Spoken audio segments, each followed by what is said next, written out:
Estamos en el programa En Diálogo con los Medievales con el doctor Gonzalo Soto Posada. Yo soy Iván Darío Carmona. Le propongo que hablemos hoy acerca de Séneca o la influencia de Séneca en el medioevo, o la figura de Séneca en el medioevo. ¿Cómo le parece? Oh, estupendo, estupendo. Y más cuando usted acaba de hacer su magnífica tesis de maestría sobre Séneca y todo el problema del cuidado y de la tranquilidad y de la virtud. Muy bien, doctor. Entonces, me gustaría que empezáramos como conversando acerca de este tema. A ver, ¿qué significa la presencia de Séneca en el medioevo? Sabe, Iván, que uno a veces tiene la idea de que el medioevo pues difícilmente conoció los autores griegos o los autores latinos, y nos ha quedado como muy marcada la cosa de San Agustín, Plotino, y por Plotino un poco Platón, y después Tomás de Aquino, Aristóteles, y parece que los demás pensadores griegos o los demás pensadores romanos no jugaron ningún papel en el medioevo. Y esa tesis, y tal vez un poco lo podíamos conversar ahora aquí en el programa, incluso para los que entre comillas sostienen que en el medioevo era muy poquita la gente que leía griego, pues con Séneca había la ventaja de que escribió en latín, y por lo tanto no había que traducirlo del griego al latín, y en ese contexto, para quienes hablaban, pensaban y escribían en latín, por ejemplo San Agustín, por ejemplo el mismo Ambrosio, por ejemplo Abelardo, por ejemplo Eloísa, por ejemplo Tomás de Aquino, Séneca es un autor, dijéramos, muy citado y muy, entre comillas, aprovechado para pensar el cristianismo.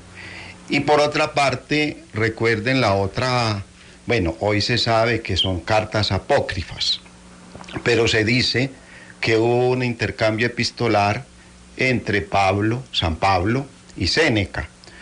Hoy se sabe que probablemente son cartas escritas por un pensador medieval, difícil pues saber el siglo, pero también Séneca fue tan significativo para el cristianismo que incluso hizo un epistolario entre Pablo y Séneca, en donde palabras más, palabras menos, Pablo le dice a Séneca, qué erudición, y Séneca le dice a Pablo, ese cristianismo suyo me encanta. Entonces concluyen, pues aprovechemos el cristianismo suyo y la erudición senequiana y armemos un buen programa para Nerón. Más o menos pues ese es claro el sentido del epistolario. Ajá. Y aunque sea apócrifo, pues hoy sabemos que los apócrifos tienen tanto sentido como los canónicos, y que entrar pues que esta carta no es genuina, pues genuina o no genuina, forma parte de la historia del medioevo. Entonces para un medieval, independiente de que filológicamente hoy se sepa que no es de Séneca ni nada, sin embargo es un testimonio de cómo veían a Séneca los cristianos en el medioevo, hasta tal punto que lo consideraron pues en diálogo con San Pablo. Claro. Gonzalo, ¿usted cree que la figura de Séneca tiene alguna influencia en la imagen de lo que es la configuración del filósofo? O, bueno, Séneca, Sócrates, o sea, la antigüedad greco-latina, ¿tiene alguna incidencia en la forma como la Edad Media ve la figura del filósofo, representa la figura del filósofo, más allá incluso de su pensamiento? Esa pregunta, dijéramos, tiene posibilidades de responderse como en múltiples perspectivas, pero yo quisiera señalar una. En Séneca es muy claro que la filosofía, además de ser una forma de saber, es ante todo una forma de vivir. En una de las cartas dice Séneca muy bellamente que tal vez el mal de los maestros es que nos dedicamos a enseñar a discutir y poco a vivir, y que el mal de los alumnos es que vienen a aprenderle al maestro a discutir. Discutir pues era el ejercicio de la filosofía meramente en sentido, dijéramos, retórico, persuasivo, o en sentido erudito, o en sentido de dar razones para efectos de, a través de esas razones, persuadir al otro de un argumento.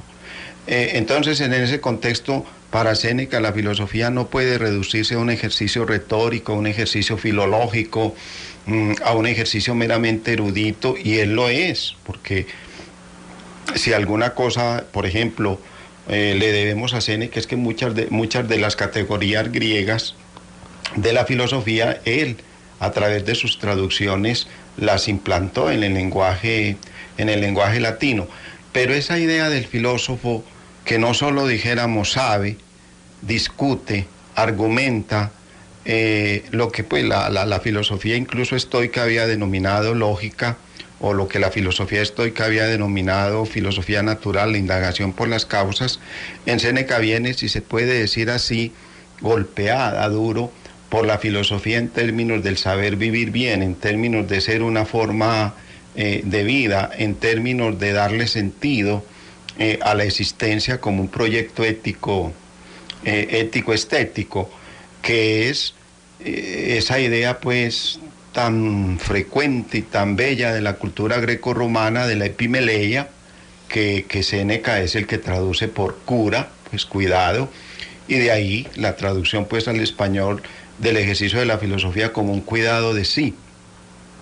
En ese contexto, tal vez la primera perspectiva de cómo influye la imagen, entre comillas, del filósofo en el mundo medieval, es que también el mundo medieval piensa el filósofo como una manera de vivir, una manera de afrontar, dijéramos, la vida en términos del saber vivir bien, y enfrentar en ese saber vivir bien pues cuestiones, límites, la muerte, la sexualidad, el sufrimiento, el dolor, la simbólica del mal. Entonces ahí habría, yo creo que una dimensión muy senequiana y muy medieval para efectos de pensar la filosofía. Por otra parte, recuerdo que Séneca inauguró, dijéramos, una de las maneras de escribir filosofía, que es el género epistolar. Yo no diría inauguró, pero las cartas a Lucilio sí creo que conforman un paradigma. Sabemos que Platón escribió cartas, sabemos que Cicerón escribió cartas, por lo que sabemos de Diógenes Laercio, Tales escribió cartas, Heráclito escribió cartas, pero el paradigma de las cartas a Lucilio fue definitivo en el medioevo.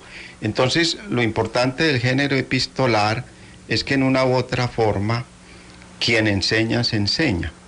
Es como o sea, quien escribe la carta, no solo, dijéramos, se la está dirigiendo a Lucilio, sino que Lucilio es un pretexto para enseñarse a sí mismo. Entonces, en ese contexto, uno puede leer, por ejemplo, el epistolario de Abelardo y Eloísa, y cómo Abelardo, en diálogo con Eloísa, pues pretendidamente quiere enseñar a Eloísa, pero en realidad es una reflexión en la que él mismo se está enseñando, una reflexión propia. Entonces, en ese contexto, el género epistolar y las cartas a Lucilio, creo que en el medioevo hicieron también del filósofo eso, un pedagogo, pues no lo traduzcamos por pedagogo, que tiene hoy pues más bien toda la connotación de tecnologías educativas, claro. Y entendamos pedagogo más en el sentido del que guía, del que conduce, del que orienta, del que enseñando se enseña, del que, si se puede decir así, hace del otro, de cualquier circunstancia del otro, una enfermedad, un dolor, la pérdida de un bien material, el circo lleno, de espectadores. En cambio, las escuelas de filosofía prácticamente desiertas, eran más importantes los gladiadores que las mismas escuelas de filosofía. Entonces, de esas circunstancias cotidianas sale el epistolario a Lucilio, como por ejemplo de la vida cotidiana de Abelardo y Eloísa salen esas bellas cartas entre Abelardo y Eloísa.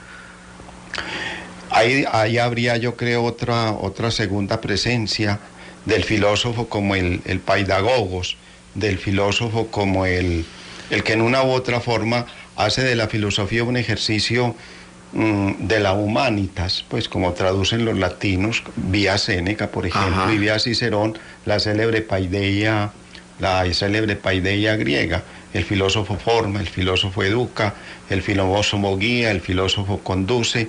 El filósofo en una u otra forma es algo así como lo de Sócrates, un tábano que pica al caballo, una raya que de alguna manera electriza, el cazador que de alguna manera dando vueltas intenta apuntarle a la presa. Esas metáforas son conocidas por el mundo medieval, y creo que a través de Séneca, que ve en Sócrates como el paradigma de la filosofía, y yo creo que no solo Sócrates, hoy, por ejemplo, los estudios de Pierre Hadot nos han revelado cómo de alguna manera en el mundo antiguo, griego y romano, Sócrates sí se erigió como el punto de referencia para pensar y para hacer filosofía.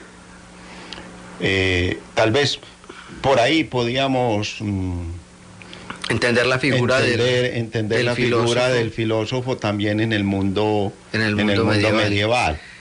A mí hay una cosa que me llama mucho la atención, y es que obviamente como que la Edad Media, que es lo que ya tanto se ha dicho, a veces como que la figura del filósofo estuviera perdida más bien como en el monje, en el hombre de retirado, ¿cierto? Y que no tuviese que ver con la vida pública, o sobre todo con las reflexiones que se hacen alrededor de lo que le pasa a los hombres en la ciudad y en la cotidianidad.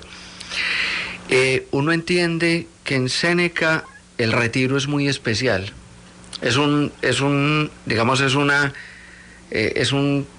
principio a partir del cual el filósofo entiende que debe retirarse a reflexionar, pero no retirarse de los hombres, no retirarse de la vida, no es el ocio por el ocio. ¿Cómo se podría entender esto en la Edad Media? Vea, esa discusión que Iván planteas es todo el elemento de la vida contemplativa y de la vida activa en el mundo medieval y todavía hoy en el mundo cristiano. Cómo compaginar un ejercicio, por ejemplo, de contemplación, de oración, de, entre comillas, ascesis, no en el sentido peyorativo, sino en el sentido incluso órfico, pitagórico, cambiar de mirada para efectos de orientar la mirada, por ejemplo, hacia lo inteligible, o orientar la mirada para efectos de hacer matemáticas, y con las matemáticas purificar, por ejemplo, la corporeidad de las meras sensaciones. Entonces, en ese contexto, por ejemplo, San Agustín trabajó mucho ese problema de la acción y de la contemplación, y nunca pensaba, y ahí va un poco, yo creo que la influencia tan radical de Séneca, que lo señalaste muy bien. El ocio en Séneca es un retiro, es una meditación del alma consigo mismo, pero incluso ese ocio no es de ninguna manera ajeno a las problemáticas económicas, políticas, sociales y culturales del momento, hasta tal punto que Séneca, en una u otra forma, también sostiene un poco la tesis pues estoica, que si las circunstancias históricas lo demandan, el filósofo debe meterse en acciones políticas, y de hecho, como sabemos, pues Séneca fue preceptor de Nerón, y también intervino políticamente en los primeros años del reinado de Nerón. Entonces, en ese contexto, Agustín va de alguna manera, pues, para decirlo muy cotidianamente, uno no puede intervenir en la vida política si no ha de alguna manera reflexionado. Y uno no puede reflexionar si no ha intervenido también en la vida política, en la vida pública. San Agustín, incluso como obispo, fue un hombre contemplativamente muy efervescente, pero también activamente muy activo. Que en las parroquias hubiera bibliotecas, que en las parroquias hubiera escuelas, que sus sacerdotes estuvieran excelentemente preparados, que la cultura grecorromana tuviera unas excelentes ediciones, visitaba las parroquias, y el lema de Agustín era, un poco combinando esas dos cosas, era oración, trabajo y estudio. No era el labora pues de la vía benedictina, sino que Agustín lo concretó en esa tríada: oración, trabajo y estudio, que lo podíamos conectar, obviamente, sin el sentido de la oración, que es muy de la vida cristiana, lo podíamos complementar con el estudio en el sentido de la meditación, en el sentido del ocio, en el sentido del diálogo consigo mismo, en el sentido de la escritura, y lo pudiéramos completar en la hora con ese, dijéramos, ejercicio también de preocupaciones políticas, sociales, económicas que hubo en Séneca. Y otra cosa que a mí me parece en Séneca fundamental, esa bella cosa, no recuerdo si es en el de ocio o en la tranquilidad del alma, donde Séneca dice: pero es que cuando uno escribe es funcionario de toda la humanidad. En cambio, cuando uno se dedica solo, por decir alguna cosa, a servirle al príncipe Nerón, pues se queda solo con el príncipe Nerón y de ahí no pasó. En cambio, un texto como La tranquilidad del alma, sí, lo puede leer toda la humanidad. Entonces, la escritura tiene en Séneca una dimensión pública, una dimensión política.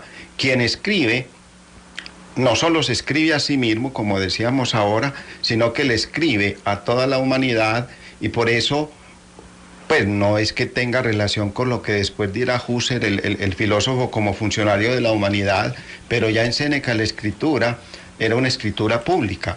En Séneca la escritura incluso de sí, las cartas, las reflexiones, las meditaciones, estaban pensadas en función de que fueran leídas, y que por lo mismo el filósofo, como funcionario de la humanidad, a través de ese ejercicio de escritura, no se limitaba a servirle a Nerón, o a servirle al Imperio Romano, o a servirle, por ejemplo, a Lucilio, o a la escuela de... En Lucilio estamos todos los hombres.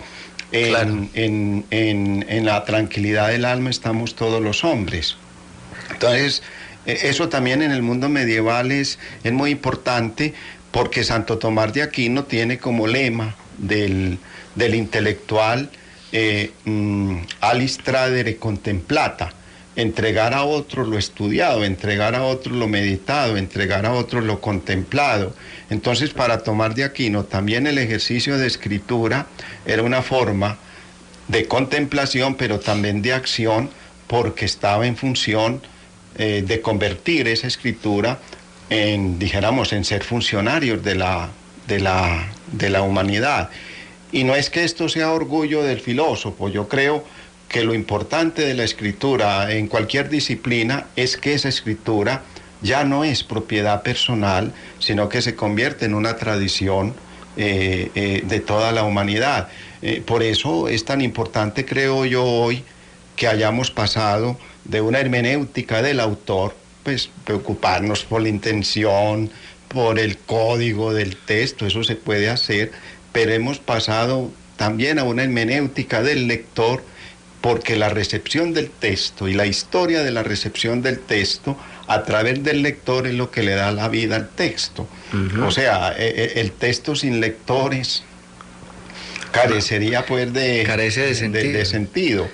Entonces, en ese sentido, la dimensión pública de la escritura en Séneca es la dimensión pública de la escritura, por ejemplo, en Tomás de Aquino, entregar a los otros lo contemplado, lo estudiado, era la manera como Tomás de Aquino pensaba la tarea del intelectual. Ahí podíamos ver también que de alguna manera está la presencia de Séneca como funcionario de la humanidad. Pues pienso yo, me atrevo a decir que esa escritura de sí, como usted lo acaba de decir, se transforma en una escritura para los otros, sino que al mismo tiempo creo yo que esa escritura de sí tiene el doble sentido, o sea, de lo que habíamos mencionado ahora. Me educo educando a los otros, medito en los otros meditándome, meditando en los otros medito en mí. Es como un ejercicio, como quien dice, los otros son un poco espejo de mi alma, claro. Yo soy un poco también lo que son los otros, y en ese sentido el filósofo tiene una labor, llamémoslo así, pedagógica, como usted lo decía ahora, que obviamente no es lo mismo que nosotros entendemos hoy por pedagogía, pero sí es, diría yo más bien, incluso me atrevería a decir que ahí se conjugan los dos elementos, una misión no solamente ética, sino creativa también, estética, que se reúne como en una visión política de la filosofía. O sea, la filosofía tendrá que tener de alguna manera salida hacia el diálogo. No se puede quedar solamente en una meditación que yo hago sobre el mundo. Y yo creo que lo que en algunos otros programas hemos mencionado como la idea de epimeleia, que a través de Séneca hemos traducido como cura y después como cuidado, pues tiene esa, por lo menos en el medioevo, tiene esa cuádruple dimensión, el cuidado de sí, que en una u otra forma es un ejercicio ético-estético, hacer de la vida una obra de arte, el cuidado de los otros, que es lo que podríamos llamar el ejercicio político de la epimeleia, el cuidado de las cosas, que es el ejercicio, entre comillas, científico de la epimeleia, y el cuidado de lo divino, que sería el sentido místico de la epimeleia.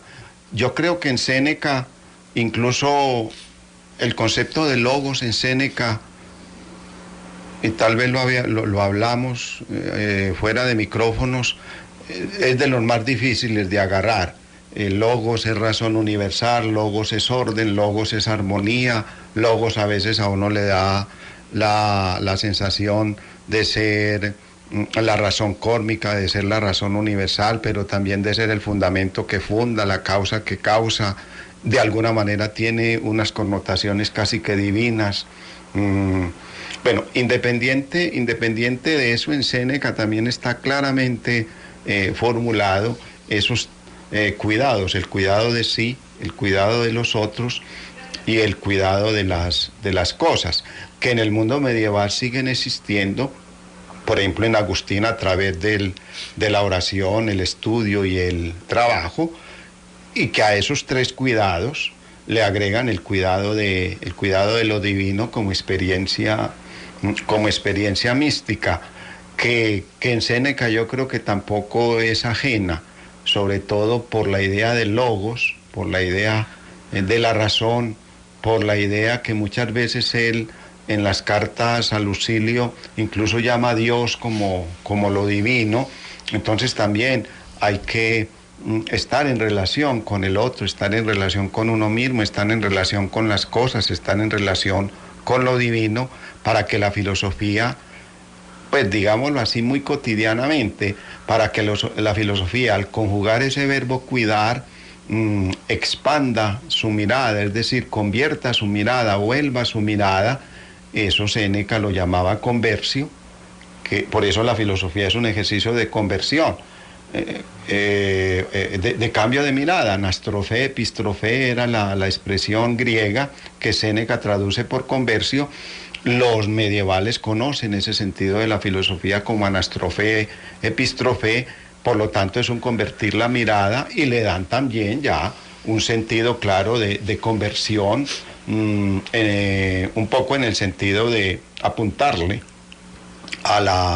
dijéramos, al juego con la divinidad, para efectos de, en ese juego con la divinidad, la mirara por esa conversión estuviera, dijéramos, plenamente habitando, algo así como un puerto seguro o algo así como una nave en medio, dijéramos, de las aguas tan fraudulentas y tan, dijéramos, duras que es la existencia. Como la imagen de San Agustín en el texto sobre la Levita Beata, Levita Beata. Que es tan bella y que yo creo que es una imagen que Agustín con seguridad tomó leyendo a Séneca. En Séneca es,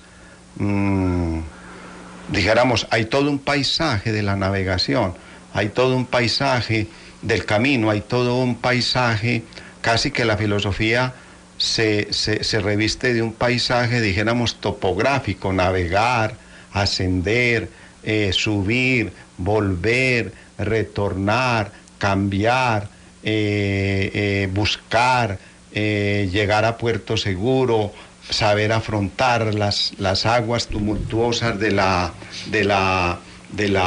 existencia. Entonces, en ese contexto, yo creo que el de Vita Beata, entre otras cosas, el nombre de Vita Beata es también el nombre de uno de los diálogos de Séneca. Entonces, San Agustín, al ponerle ese nombre de Vita Beata y eso le llegara, por ejemplo, a un no cristiano, pues hombre, con seguridad algún no cristiano diría, y esto escrito por un cristiano, ¿qué relación tiene con el de Vita Beata de Séneca? Ajá. Y se encuentran relaciones, porque es que en el de Vita Beata Séneca plantea que la felicidad en última instancia es practicar la virtud. Claro. Y la virtud como término medio, ese es como el horizonte del de Vita Beata senequiano.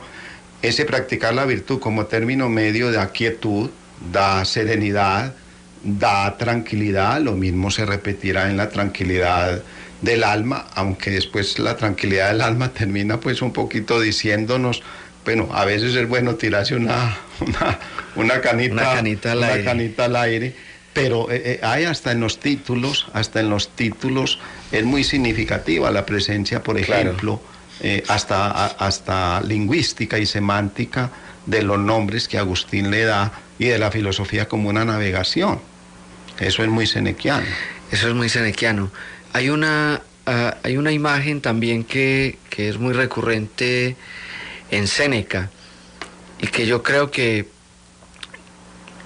se encuentra muy claramente como definida en las cartas morales a Lucilio, y es que uno siempre que uno siente que Séneca le habla a un discípulo, pero que le dice, o por lo menos lo exhorta más bien, a que frente a determinadas problemáticas, más que hacer lo que Séneca le está diciendo, es que asuma lo que Séneca le dice como un texto, pero que él debe construir su propia respuesta. Sí. Yo, para conectarlo con este asunto de la Edad Media, preguntaría es si los filósofos en la Edad Media, San Agustín, Santo Tomás, bueno, todos los que usted conoce mejor, de alguna manera asumieron al filósofo de esa manera, es decir, como alguien que ponía un punto muy alto sobre lo que es la virtud y que alguien debería llegar a encontrarla, o si más bien ese asunto que a veces es un poco enredado con que es Dios o es la divinidad de alguna manera quien ya le ha resuelto o quien tendría que resolverle precisamente como esos asuntos cotidianos, esos asuntos de la vida, sí, esos problemas que son los que llamamos ahora los problemas límites de la existencia. O sea, ¿cómo conjugar eso de que el filósofo de alguna manera sea el guía y que ahora estemos frente a la figura de un Dios y de la revelación? Y de la revelación. ¿Cómo pensar eso? Yo creo que ahí hay una relación, pero también hay un gran abismo entre un filósofo griego y romano y un filósofo cristiano. El cristiano siempre pues por definición tiene como punto de referencia lo que ellos llaman la Sagrada Escritura, es decir, la revelación consignada en los escritos tanto del Antiguo Testamento como del Nuevo Testamento. Ahí sí hay un abismo, dijéramos, frente a Séneca o frente a Platón o frente a Sócrates, que no tuvieron en cuenta absolutamente para nada la reflexión. A ver, es cierto que uno de los elementos que caracteriza el ejercicio filosófico en el mundo medieval, pues es ese diálogo entre lo que hicieron los griegos y lo que propone la revelación. Y ahí podemos decir que está el mundo medieval, o sea, yo sé que San Agustín es medieval, pues porque en una u otra forma puso la cultura grecorromana a dialogar con el cristianismo y el cristianismo a dialogar con la cultura grecorromana. Eso no lo hizo Aristóteles, eso no lo hizo Platón, eso incluso no lo hizo Séneca, si es que pues pudo conocer el cristianismo. Eso no lo hizo Epicteto, eso no lo hizo Marco Aurelio, incluso Plotino pelea con los gnósticos. En una de las Eneadas le dice a los gnósticos que se creen por poseer la verdad y la revelación, se creen los filósofos y los sabios en sí mismos, y que ni siquiera en Grecia uno podría decir que el filósofo tiene la propiedad privada de la verdad. Entonces, claro, el gran lío del pensador medieval es todo eso que han elaborado, pues, en este caso, todo eso que ha elaborado Séneca sobre la tranquilidad del alma, sobre la serenidad, sobre el ocio, en lo que ha determinado en las cartas a Lucilio, lo que ha determinado sobre la felicidad, sobre la virtud, sobre el término medio, lo que ha de alguna manera determinado sobre el sabio, que en medio, dijéramos, de las agitaciones de la vida, es constante, es sereno, es tranquilo, lo que ha elaborado para efectos de la ira, de la clemencia, lo que ha elaborado para efectos de pensar la filosofía como consolación, la consolación a Marcia, por ejemplo, ante una experiencia límite como es la muerte de un ser querido. Eso lo conoce, por ejemplo, San Agustín, eso lo conoce, por ejemplo, Abelardo. Si algún pensador es citado en el epistolario de Abelardo y Eloísa, es Séneca, y el Séneca de las cartas a Lucilio. Entonces, ¿qué hace Abelardo? Vamos a poner un ejemplo. Abelardo piensa que el paradigma del filósofo es el que Séneca ha diseñado, y ese del que hemos hablado. Ajá. El que combina acción y contemplación, el que conjuga el verbo cuidar, el que en una u otra forma escribe para convertirse en funcionario de la humanidad. Pero claro, en Abelardo también está la Sagrada Escritura como punto de referencia, y por eso en el epistolario de Abelardo, al lado de Séneca, vienen citados los textos antiguos del Antiguo Testamento y los textos del Nuevo Testamento. Ahora, para un medieval como Abelardo, dijéramos, la lectura de la Escritura era, además de un ejercicio filológico, interpretativo, hermenéutico, él insiste mucho en que hay que darle a cada palabra de la Escritura casi que el código en que esa palabra viene, dijéramos, dimensionada por el autor bíblico. Obviamente que la Sagrada Escritura permite todos esos ejercicios filológicos, hoy lo que hoy llamamos pues método histórico crítico, géneros literarios, etcétera, etcétera. Abelardo sabía eso, pero la Escritura además era también una propuesta de vida. La Escritura era, para decirlo en el lenguaje antiguo, era un ejercicio ascético, era un ejercicio de saber vivir bien, y de saber vivir bien en donde la felicidad se volvía, dijéramos, fruición de la divinidad en términos, y Agustín se lo había enseñado a Abelardo, la felicidad es fruición, el gozo de Dios. Se cita tantas veces el texto de Agustín: nos hiciste, Señor, para ti, e inquieto está nuestro corazón hasta que repose en ti. Entonces, como que dijéramos, la idea senequiana de cuidar de sí y la idea bíblica de la escritura como algo que en una u otra forma también invita a cuidar de sí a través del gozo de Dios, se dan la mano. A ver, ¿por qué Eloísa se opone al matrimonio con Abelardo? La argumentación parte fundamentalmente de Séneca.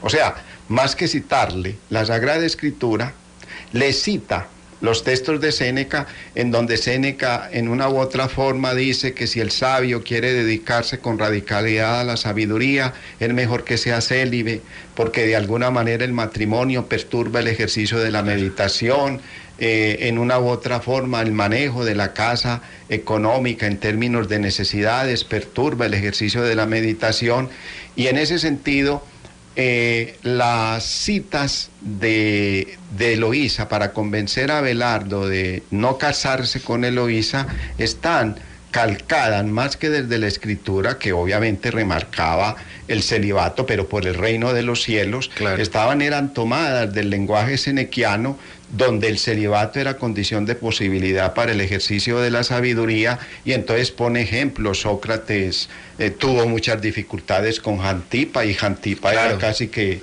la oposición a Sócrates para filosofar. Le cita a Cicerón, que cuando pierde su esposa por primera vez y le proponen matrimonio por segunda, dice: ni riesgo, no puedo dedicarme a mis tareas filosóficas. Séneca, que era casado, en sus cartas y en sus meditaciones recomienda el ejercicio celibatario para efectos del ejercicio, o como condición de posibilidad del ejercicio filosófico. Entonces, fíjense ahí cómo a una autora medieval como Eloísa, la argumentación que más radical es para ella no es ni siquiera la de la Sagrada Escritura, que recomendaba el celibato por el reino de los cielos, y que por lo tanto el entre comillas profesor universitario, que en una u otra forma ya era tonsurado, se le recomendaba a Abelardo que fuera, dijéramos, célibe. No, ella no acude para nada al celibato pro terreñum celorum, pues al ser célebres por el reino claro, de los cielos, o auseos eunucos, pues por el reino de los cielos. No, la argumentación es típicamente senequiana. El filósofo, para dedicarse al estudio, el filósofo para dedicarse a la vida buena, el filósofo para dedicarse a desentrañar la esencia de las cosas, debe permanecer célibe. Entonces lo que ofendía a Eloísa, lo que la mataba, era que si se casaba, aunque fuera clandestinamente con ella, perdía el sentido filosófico de la vida, o sea, dejaba de ser filósofo, y le pone pues unos ejemplos muy cotidianos. Claro. Imagínate, Abelardo, tú preparando una lección para el otro día de la lógica de Aristóteles, y que le tengas que cambiar los pañales o aguantarte los berridos de los niños. Claro. Entonces, en ese contexto, incluso, por ejemplo, para Eloísa, la revelación pasa desapercibida como forma de vida, y recomienda el celibato para efectos filosóficos. No es el texto central. Claro, no es el texto central, es la reflexión. Es la reflexión de Séneca sobre cómo el otium requiere, si se puede decir así, la soledad del yo consigo mismo. Eso no quiere decir que no se extienda a los otros, pero donde de todas maneras el administrar la vida material de la familia es una perturbación. Y esa era una idea también muy griega, la autarquía como autosuficiencia. Sí, claro. En términos, dijéramos, económicos o de bienes, se postulaba como una condición de posibilidad para el ejercicio filosófico. Aristóteles de alguna manera da a entender que por qué aparece la filosofía en Asia Menor y no en otro punto, porque esas ciudades del Asia Menor, gracias a sus negocios, tenían satisfechas las necesidades materiales, y por eso pudieron dedicarse por ese ejercicio del negocio al ocio. Eso se lo va a repetir Eloísa, pero a través de la argumentación típicamente senequiana, no bíblica. Es bien un despropósito un filósofo que trabajara al mismo tiempo que como profesión, dijera que piensa y que debe pagársele por eso, o que institucionalmente se le debe reconocer. Era más bien como algo gratuito, la gratuidad del pensar. Claro. Pero también no solamente en el lujo que se daba de pensar y de tener tiempo para pensar, sino la necesidad de retirarse para pensar, ¿cierto? De contemplar, o sea, la forma como está unido, como está ligado, la contemplación y el pensamiento, claro, y el ejercicio del pensar. Y que en la filosofía antigua a veces no está mediada por un Dios, aunque uno entiende, por ejemplo, cuando lee los poemas a la Fisis, o cuando lee a veces esos presocráticos incluso, que de alguna manera uno siente que está mediado por la presencia de una fuerza, sí, o por lo menos por la invocación de eso divino, que llega a socorrer al pensador de alguna manera, y eso se parece un poco a veces también un poco a la mediación que tiene el cristiano, que supongo yo tiene Santo Tomás o San Agustín, con relación a la fuerza que le da la fe.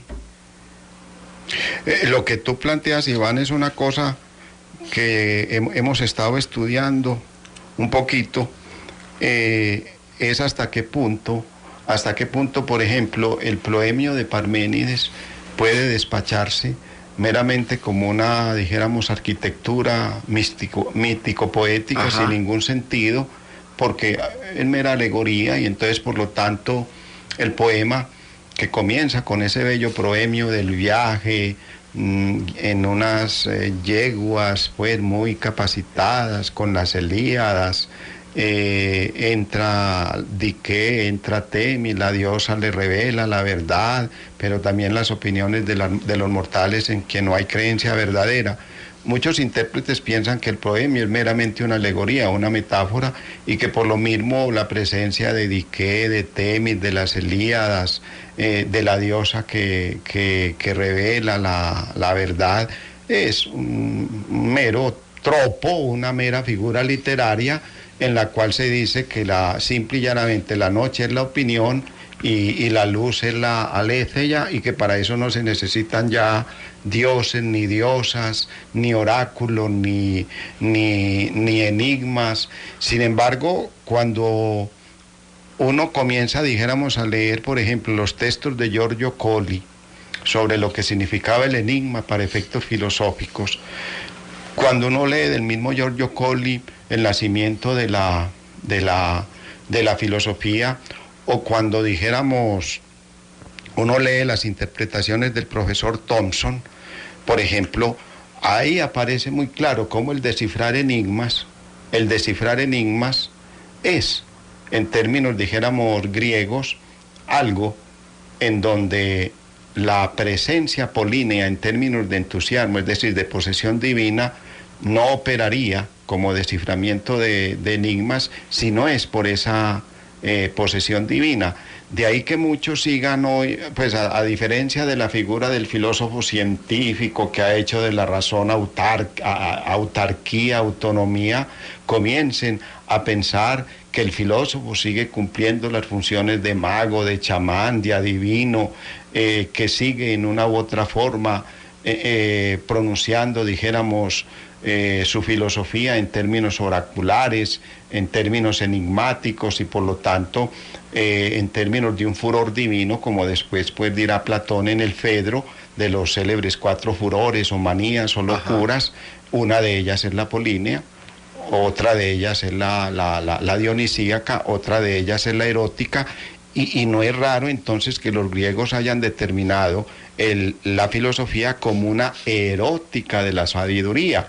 Es decir, es un eros, es una fuerza que no es humana, es una fuerza en una u otra forma con connotaciones afrodisíacas, con connotaciones eróticas, y en ese contexto yo creo que hoy he visto yo aflorar, bueno, esto no quiere decir, es el conflicto de las interpretaciones,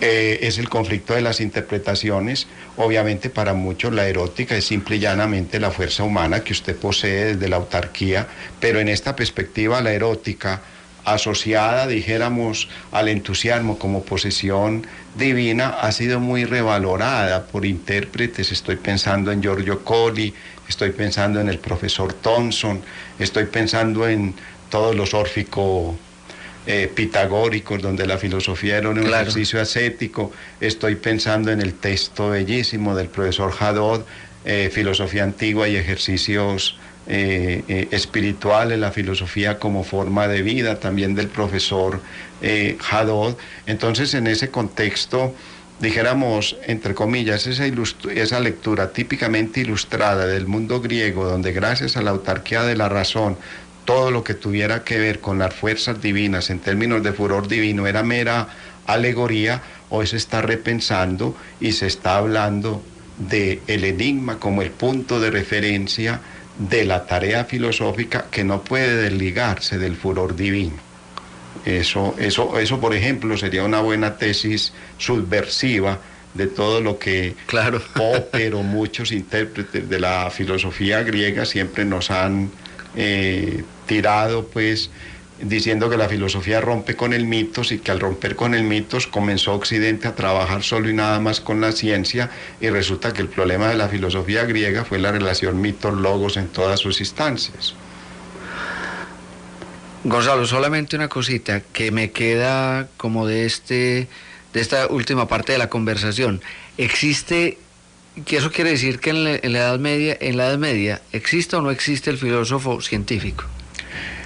Es decir, en la taxonomía de los saberes, tanto de Agustín como de Aristóteles, la filosofía se piensa como una ciencia, y en ese sentido el filósofo es un hombre sabio, y como hombre sabio es un hombre que elabora ciencia. Pero aparece esa otra dimensión. Ciencia sin sapiencia, es decir, ciencia sin sabiduría, carecería de sentido. Entonces, eso es clarísimo en Agustín, en Isidoro de Sevilla, en Abelardo. El solo sabio, por más que descifre científicamente los misterios del universo, no le da sentido a la existencia. Por eso tiene que dar el salto a la sabiduría, que para ellos, claro, la sabiduría, desde ese bello prólogo de Juan, en el principio era el Logos, pues la sabiduría se encarnó, y por lo tanto, en la unión con esa sabiduría podemos darle sentido a aquello que la ciencia nunca nos lo va a posibilitar, la vida y sus misterios. Entonces, claro, existe la figura del filósofo científico. Isidoro de Sevilla tiene un libro sobre De Rerum Natura, la naturaleza de las cosas, donde explica los vientos, los mares, los truenos, el esqueleto humano, la anatomía. Pero él dice, ese conocimiento de las cosas, si no se vuelve sabiduría y unión con Dios y gozo con Dios, pierde absolutamente su dimensión de furor divino. Claro. Entonces ahí también habría un diálogo ciencia, sapiencia, como había un diálogo entre el sabio y el furor divino en la cultura greco-romana. Muy bien, Gonzalo. Bueno, muchísimas gracias.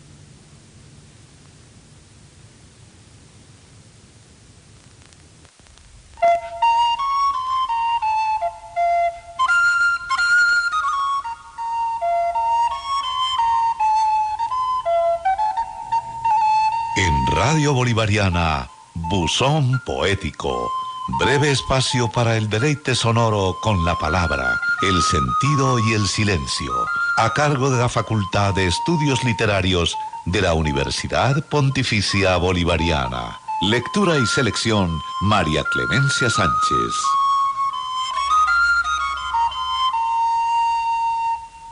Nuestro invitado hoy a Buzón Poético es Wole Soyinka, dramaturgo, novelista, poeta y ensayista nigeriano, nacido en la ciudad de Abeokuta el 13 de julio de 1934. Su obra está escrita en inglés y es el primer escritor del continente africano en obtener el Premio Nobel de Literatura, concedido en 1986. Su obra solo es posible comprenderla en el marco de la guerra civil nigeriana que inicia en 1967, y en el contexto postcolonial africano. Para entonces Soyinka es arrestado sin juicio previo ni sentencia formal, pasando en prisión 27 meses, completamente incomunicado durante casi toda su reclusión. De esta etapa quedan dos de sus libros más importantes, El hombre ha muerto, 1965, y Poemas desde la prisión, 1969. El primero es parte de sus memorias y el segundo uno de sus primeros libros de poemas. A finales de la década del 90, Soyinka decide exiliarse definitivamente en los Estados Unidos, donde se ha desempeñado desde entonces como profesor en la Universidad Emory de Atlanta, estado de Georgia. Soyinka ha publicado, entre otros, Lanzadera en una cripta, 1971, Mapa de Idanre y otros poemas, 1967, La tierra de Mandela y otros poemas, 1988, y Poemas tempranos, 1997. De sus libros autobiográficos destacamos Ake y los años de la niñez, 1982, el primero de los tres dedicados a sus narraciones autorreferenciales. Se trata de un escritor total y uno de los grandes del siglo XX. Compartimos hoy en Buzón Poético de Wole Soyinka su poema Après la guerre, después de la guerra. No ocultes las cicatrices en la rápida destilería de la sangre. He olido efluvios de narcóticos conocidos. No ocultes las cicatrices. El tubérculo de nuestra carne común pisoteado hasta lo hondo. De la tierra combate la muerte.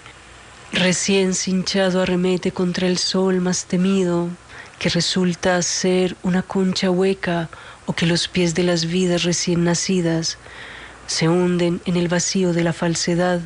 No hinches la piel ajada de la tierra para glasear las grietas del tambor. No te cubras de costras ni hagas del dolor el lamento. Un farsante con mala lengua, su rostro una máscara de velos pintada, el aliento reseco por su propia bilis, un corazón de retazos y una sonrisa de calavera para burlar los rigores del exorcismo.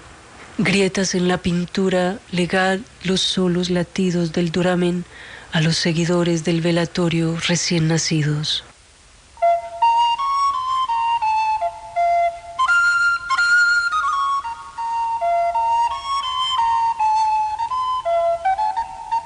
Radio Bolivariana, Buzón Poético, breve espacio para el deleite sonoro con la palabra, el sentido y el silencio, a cargo de la Facultad de Estudios Literarios de la Universidad Pontificia Bolivariana. Lectura y selección, María Clemencia Sánchez. Participe a través del correo electrónico estudios.literarios@upb.edu.co.